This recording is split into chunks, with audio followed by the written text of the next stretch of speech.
Coach, let's just briefly go back to Saturday. Obviously, special teams were a big part of the game. Was that the defining factor for you, or was there something else that perhaps could have been better to change the result?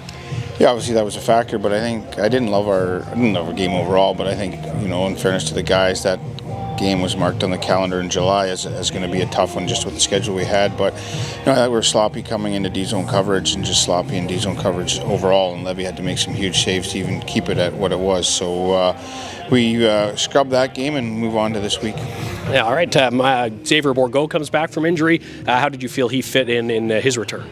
It was fine. I mean, it was a tough game, like we said, a lot of special teams, and he'd been off for 4 weeks, so timing's tough for a skill guy that relies on timing. So he's just going to get better as we move forward. The bright spot really was Jorian Donovan scoring his first of his pro career, I guess, at the end of the game there. Nice to see him get off the mark. Yeah, unfortunate circumstance when the game's over there with only a couple seconds left, but nice to break their shutout, and good for him. He's been trying so hard, he worked so hard, and to get rid of that zero that I know nobody likes to have that zero this late in the year, it's a good thing for him. You mentioned focusing on this week. It's a little bit strange to kind of be based out of Wilkes-Barre and travel back and forth to Hershey midweek. How are you kind of handling it and preparing for the week ahead?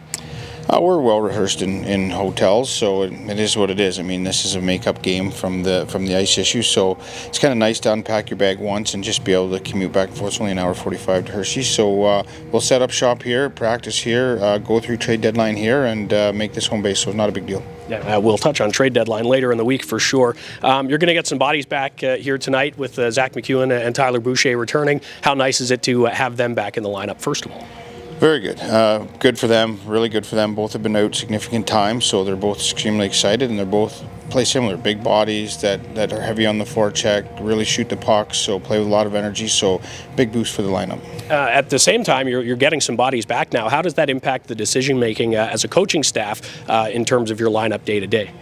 Well, it's extremely tough because we're taking guys out of the lineup that are very good players and that have contributed to our team all year. So, but on the flip side of it, it keeps internal competition going, and guys have to be accountable for their play every night because they know there's guys sitting out that are very, very capable of being in the lineup and contributing. So hopefully it elevates our compete and makes guys non-complacent.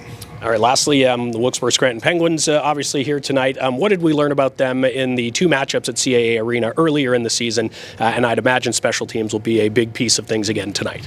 Yeah, they're a very good team, very veteran, savvy team, a lot of NHL experience, a lot of AHL experience, deep lineup. D are always up in the rush, so very offensive team, great goaltending.